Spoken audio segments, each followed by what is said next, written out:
follow up with one example of something that just really scares me, and that is, when certain projects get brought forward to the town and they're kind of voted on based on a presentation that was made to them.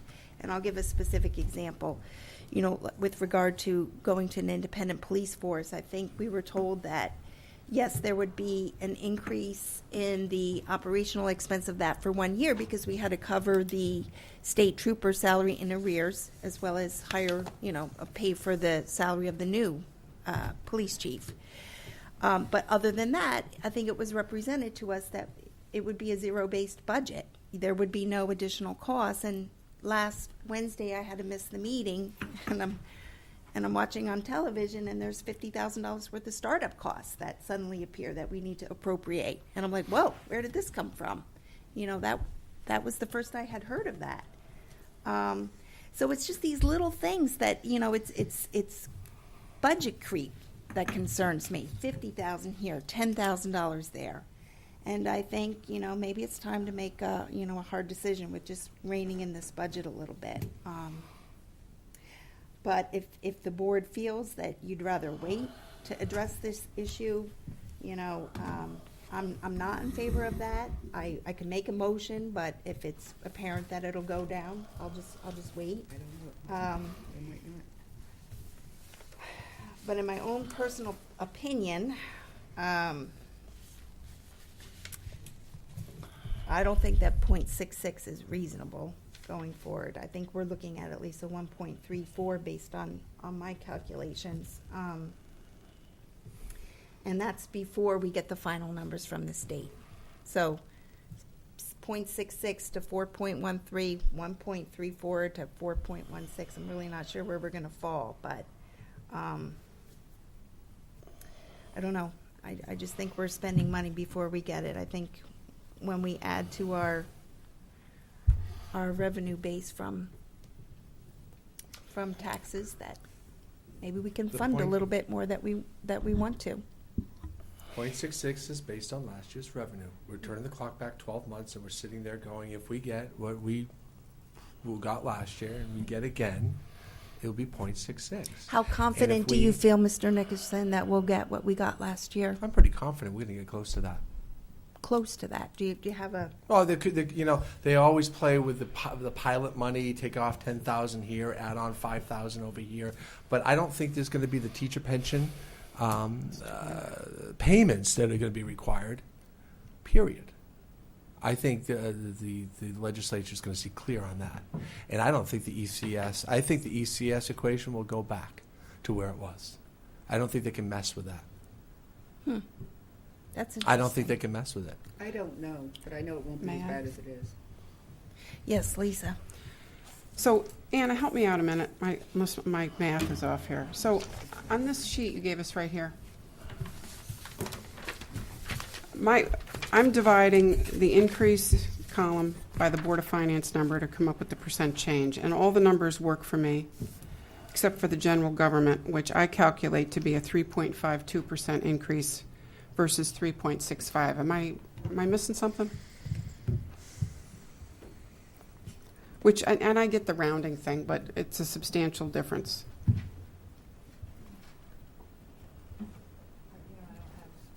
Okay, but it should be the increased number divided by the Board of Finance number, right? That's how you calc that. It seems pretty basic unless I'm missing something. Over the adopted, Lisa. So this increase over the adopted Last year's budget? equals the 3.65. I don't even think that comes out, but let me, Yeah, it's 1.36. it is? 1.036. If I take the 18,094 and divide it by 17,457. Huh? If I take the Board of Finance column Yep. and divide it by the 1617 adopted, Well, that's not going to give you, it's 1.036 or a 36% increase, 3.6% increase. so it's Board of Finance over adopted. Okay, so I thought the increase number would give you that. There's an increase of 636,000 over the last year's number. All right. I didn't get the number to work out. Maybe I made a mistake with the calc, but here's the bottom line out of it. So I'm looking at the Board of Ed went up 2.38%, and general government is 3.65%. I said this at the last meeting. I just don't think we cut enough out of the general government budget.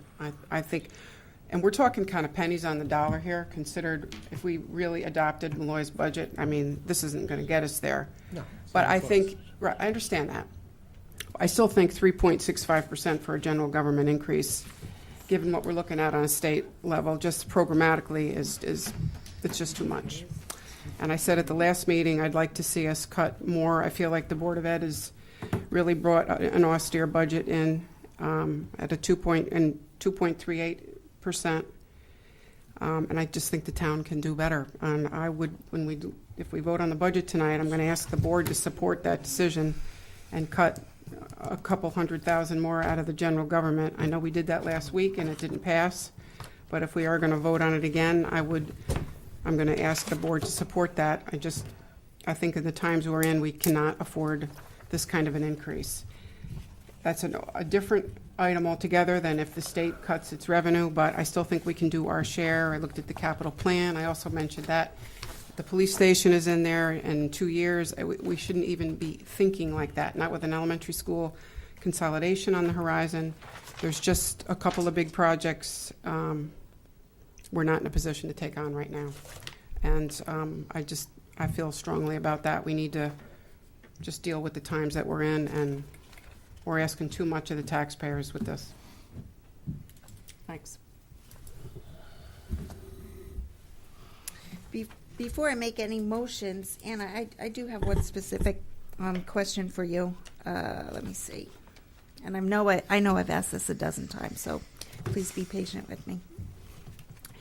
On the capital plan where it shows $250,000 purchase open space land, starting with the 17-18 budget projected out, is that $250,000 included in your capital budget this year? No. So when It's a placeholder, and it's in green, if you notice on the colors. Yep. That means it's It's a bonded. So if a project were to come up, it's a placeholder. It really, I think it's an awful way of doing it. We're going to change it at some point. Because we don't put $250 in a pot somewhere. We don't do a CNRE bank thing. And it's not in the capital budget. So frankly, there's probably not a $50,000 exact piece of land we'd buy. It would either be $3 million or $50,000, or so I don't know why that's in there like that. It's a placeholder. You might know the history of Well, it. I think the history of that goes in concert with the what's the plan that Gary Gaishel does. With the open space The purchasing Plan of conservation and development. Thank you. So in that, it talks about when open space becomes available, that the town should look at purchasing it. So in being, consistent with the way that plan of development is written, we've carried historically a $250,000 placeholder for open space to keep it on the radar Right. for the town. With regards to the capital improvement plan, anything that's a bonded project doesn't just happen because it's identified in the capital improvement still has to plan. go through all the approval Exactly. procedures. Exactly. Right.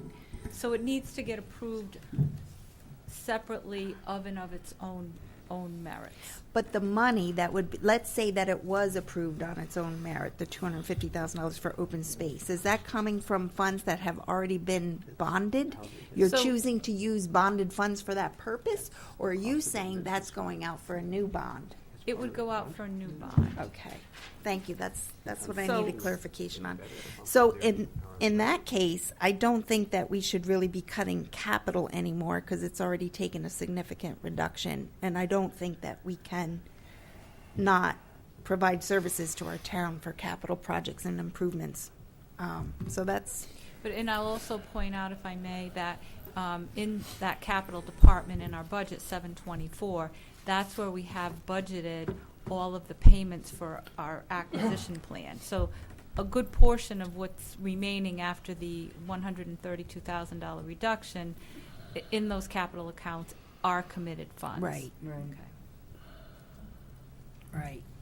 I would just say, though, Mark, to your point, putting them in the capital plan, you're right, we're not going to bond it for that, but it is a communication tool, and it tells people what we're thinking about doing in the next few years, where we're expecting to purchase. So, every year. right, but it does create a little confusion if you have a dollar amount. It's as if we're going to do it. I know we're not.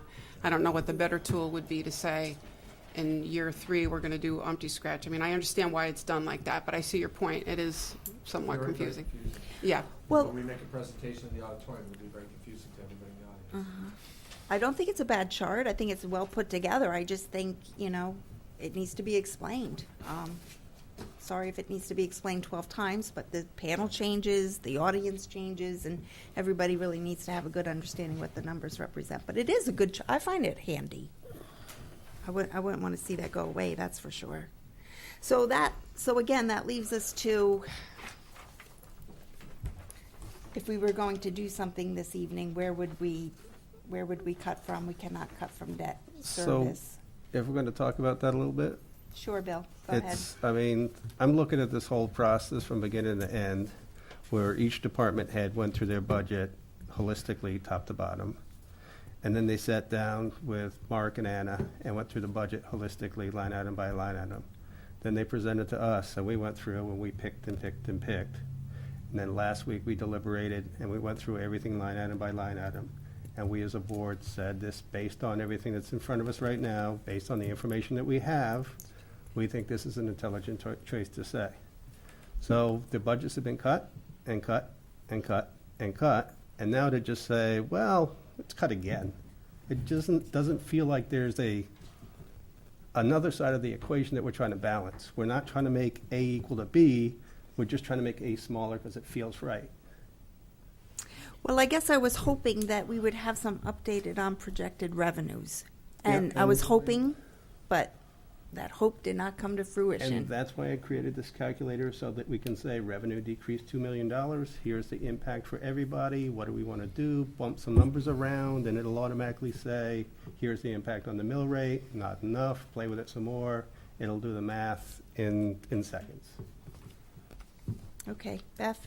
Yeah, I thought that last week we went through the deliberative process in terms of what reductions that we voted on for the public hearing meeting coming up on the 24th. And I think the reason why we were here on the 17th, we were hoping to have it on there in case there was any revenue change. So I, for one, am not inclined to vote for any change to numbers that we did last week. I feel that these were the numbers that we spent time deciding. We know that the possibility is strong that they'll need to be adjusted, but I think that there's enough safeguards in the process going forward that if that needs to be, that we'll be equipped to do it. That's how I feel. Okay, so I think we have a fairly split board with regard to how to move forward. I mean, again, I'll just say I don't think the cut was deep enough. I just don't feel like we know what that number is yet. No, we And- don't. Two pots of money, though. It's right now, we just can't balance an equation until we know what the revenue side looks like. But we We might just not can't. know that until after June 30th. Then June 31st, we'll have to make a choice. June 31st. Yes. Right, but Thank you my for not point- missing that. But my point, Bill, was, I know we don't know those revenue numbers, but we do know what percentage increases are. Yes. And I just think 3.65 is just flat too much, period. I think we knew all that going through the process. Which is why and I last think we week I deliberated on it. recommended a larger cut. It didn't pass. I'm still going to recommend it. I mean, Well, I might not- we have a full board this week. We were short.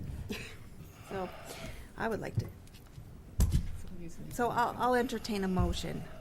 I will entertain a motion to further reduce the general government budget by another $200,000. I'll second that. Is there any discussion that we haven't had already? Are you, when you're doing your calculation for the change in mill rate, are you using the .66 or the .88? My assumption to get to a 1.34 mill rate was assuming that we would get our ECS reduced by 45%. So I'm not saying it's going to be reduced to 118. But I'm not assuming that we're going to get 6.9. I'm assuming that we would get 3.8. Million.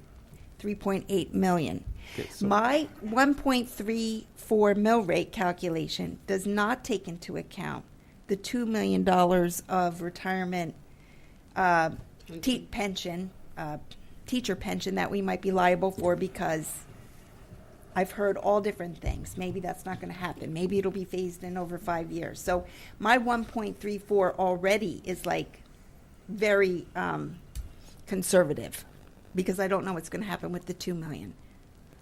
I'm also counting on 2 million for special education funding, which may never come to fruition. So, yes, a 45% reduction in education cost sharing, a 100% revenue projection of special education funding, which is probably not likely, but that's what I've calculated here. And I've gone with the $200,000 reduction in pilot funds. And I've already accounted for the $225,000 Board of Ed, the $132,000 reduction in capital, and the $120,000 in general government. So all along last week, I was saying that I thought $300,000 for the general government was a more appropriate number. So I'm suggesting to add 200 to that to get to my increase of 1.34. Again, based on reduced education cost share funding, and also based on if we get cut mid-year with ECS, assuming that the Board of Ed would pick up that entire shortfall, because that was the precedent that was set last year. So that is my rationale for cutting the general government to a greater percentage than the Board of Ed, because the Board of Ed is at stake for a lot more lost revenues than the town is. I think the biggest town reduction that you're looking at is a couple $100,000 for pilot state-owned property. Board of Ed is looking at $5 million shortfall, so I don't even know how to begin to square that.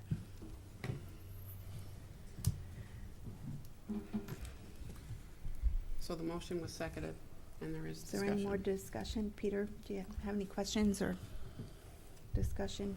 I'm thinking that, we don't have a lot of the information, and a lot of what we're doing is making assumptions. And we've made some cuts, and I think we're clearly communicating what's our intent should cuts come through.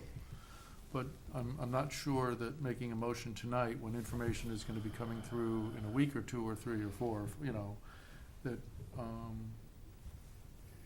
what we're gaining from that. I'm was told I can't use I'm the new kid on the block line anymore. I was told I can't do that anymore. That was only the first week. That being said, from the, it looks like we can communicate clearly where we're intending on cutting. And I fully support making more cuts to the town when we have more solid numbers. Because, I don't want to stand behind large mill increases. I don't want to do that. But I do agree that cuts to the town may very well happen. I'm just not sure if tonight is the night to do it. Okay. Well, we have a motion, we have a second. If there isn't any other discussion, I'll just call for a vote. All those in favor, please say aye. Aye. Opposed? Nay. Abstain? Okay, motion fails. 2-4. All right, moving on. I was an aye. You were an aye? Oh, I didn't hear you, Jason. Sorry, still fails. 3-3. Thank you, though.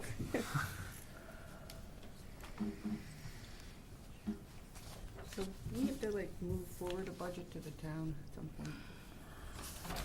So what happens, right, on Monday, we have a town hearing? Well, you've asked for $100,000 of cuts, which was the last motion that did pass, and we've worked up those cuts, and generally we review them with you, so you see them. I do have a question on it. I'll wait. Sure, maybe I could run through, well. Yeah. I don't like I'll the let- first item. I don't if think you it's- can do that. Well, I'm doing it. Okay. You shouldn't do that. You better check with the town attorney.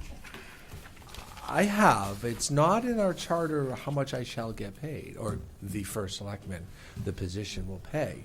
It just has been there for a long time, accruing and 2.5 and 2.5, and because this department head does change. But when I bring in a new department head, I offer a different number, not what the last person made. Right, so then there's this natural pullback in the salary position, and then they go through their steps again, right? Well, in the first selectman's position, it just kept on bumping up 2.5, and back when we were giving healthy steps, it was a 5% sometimes in the years. I feel comfortable. The step number one is to cut the first selectman's position pay by $16,000. It still will be part of the unaffiliated, so it will keep up with inflation. But in looking at other towns' salary positions, this is in line. I've spoken to many who say don't do it because we want to attract quality people and we want to pay for the quality people. But listen, this has crept up, and cutting it back to 99 is a better number than six figures in my opinion, in this day and age. In this economy. Thank you. Yeah, you're welcome. You didn't have to do that. We did a couple of years ago, but it's time to make a bigger, bolder statement. In my budget, Leadership. well, other It is. departments are taking the hit, and I need to have skin in the game too. And this is my skin in the game. And I don't want to open up the can of worms, but when Hartford comes down, if Hartford were to come down with some significant cuts, everyone's going to have skin in the game. So the first selectman's salary right up front needs to be up there. So we're cutting that $16,000. Part-time clerical. Darlene Stevens left us, and she had accrued 4 or 5 weeks vacation, and she used them, and she's been with our town for almost 30 years. But with a new person coming on, and she's under a different contract, she won't be away from her desk as much. So we're able to cut that down. We're going to keep that line item active. What's but EE mean? Employee. Oh, Employee. EE rather not used to that. That's what I'm not used to. I I asked. thought it was a typo. I I asked too. thought it was a No, typo. I knew what it was. I'll fly down this. The miscellaneous supplies, we're cutting $1,000 out. We think we can handle that in our office. The town assessors, in looking at her contract, she needed $825 more. And if you remember when we were going through this, we actually had money that we were adding back into the budget, but this is how we're doing it. We're doing it at this level. We're still getting your $100,000. But she miscalculated, this being her first year. Tax collector, we're taking $809 out because we were able to maintain the Walsh contract with zero increase. I think Ms. Picarazzi asked for that phone call to be made. We were able to get a flat rate for next year. Building official, we're going to cut $2,000 out of his part-time. As you know, and as we talked about, his revenues are down a little bit. Remember, in the building department? Yep. So if his numbers are down, his revenue's down, that means his permits are down. So we're able to cut some hours there for right now. Town clerk's office, we're going to reduce one of the positions hours in there. Instead of 37 and a half, we're going to bring it down to 34, 33 hours they'll still be full-time and still be fully benefited, but we predict we'll be able to save $5,000 with a reduction of hours. Building maintenance, you remember Joe Braga had mentioned that there was an electricity savings. He calculated that out, and we expect $11,000 in change. General government and miscellaneous, FICA, we're able to reduce $4,109 due to reduction in position and some changes. And the retirement liability, $2,121. Labor for the town is $4,000. Is that because Bill Shear? No, it's labor attorney. The labor attorney. We're trying to negotiate 1-year extensions on a couple of the union contracts, and we think that's the labor attorney, the labor town. We'll be able to knock down our labor costs a little bit going into next year. LAP insurances liability and property insurance, and we're going to reduce that cost by $5,000. Not only don't forget we reduced the contract, a 3-year contract, significantly, but by $5,000 more because we removed all the underground tanks in this town. and there were several of them. And we went through and we were able to reduce that by $5,000. That was an extra insurance we had to buy. Miscellaneous supplies in Anna's office, that 319 is just to come up with 100,000. By the way, my cut is 16,000, not 15. I don't know if your copy says 15 or 16. 15. It's actually 16. To get it to the 99, the math was off on that, on a revision here. Also in the finance office, part-time dispatch, we were off on the numbers. When we pulled that budget apart, Dick Morris, who's been running dispatch for decades, wasn't calculating the part-time dispatch that's already in our budget, because he was trying to get a full-time, and we took the full-time out, but he didn't put the part-time back in. So it was a maneuvering of hours, and a request that he had to add a fifth dispatcher, and we denied that at my level the first go around, but he didn't put the part-time numbers back in. He just cut the full-time. So we got to put $19,000 back into the budget. The police training, the police, $5,744. This is the police portion of the power phone training. They're going into a whole new system, and they need training for their IMC. IMC support, their computers that they'll be using, because they'll be doing all the work themselves now. So that's the police part of it. There's also a dispatch part coming up. Miscellaneous supplies, we're increasing by $23.53, and that's the IMC support. That's the extra, the modules, and that will be in the ongoing cost. That's the cost for the module. The police, the faculty rental, the facility rental, we put in as a placeholder $50,000. It's actually $40,281. We negotiated that far down. It does increase 5%. The second year does go up to $2,000 more in the second year. We talked about that in the last I thought you meeting. told me 5% a year. 5%, $2,000 I thought you more. just said a percent. I'm sorry, I guess I 5%. didn't hear you. So 5% a year. That goes up. Right. Are you coming back to address the overages that you skipped? Or are you just going through the I'm going through the reductions? list, and you can have questions afterwards, I suppose. If it's all the same to you, I'm almost done. I'm sorry, I didn't hear about part-time dispatch. Yeah, you talked about it. Okay, all right. Yeah. I was focusing Part-time on- dispatch. Dickie pulled the full-time out of his budget, but failed to put his part-time back in. Okay. Because we already have a part-time. We're not adding a part-time dispatch. That was put in last year. We have 4.5 dispatch positions. So he just forgot to put it in his budget Forgot to this put year. it back in. The police discovered that as they inherited his budget. A lot of handing over of budgets and splitting of budgets going into this process. I think I left off with the contract. So the telephone emergency management, I was able just to trim that by $3,000 based on history. Highway supervisor, PD, we're adding Bill Shear 25% back into water and sewer. It seemed like that was a wish of this commission. He does a little bit of work over there. It justifies the work he'll be doing for water and sewer. So water and sewer will be paying for $25,000 of his salary. So we're taking it out of here. Overtime highway. That is, we're hopeful to make some changes in the contract with the town union, labor union. So we think we're going to be able to get some overtime reduced in the highway department, forced overtime. Eastside Public Library, we talked at the last meeting, 28,000 was proposed, another figure, 10,000 and 8,000. We cut at $8,000, and we're hopeful. We know they're going to be cutting out hours and Sundays, and we're hopeful that they can do with only that cut. Part-time seasonal labor. We're eliminating hours for the recording secretary at the Parks and Rec, the youth services group.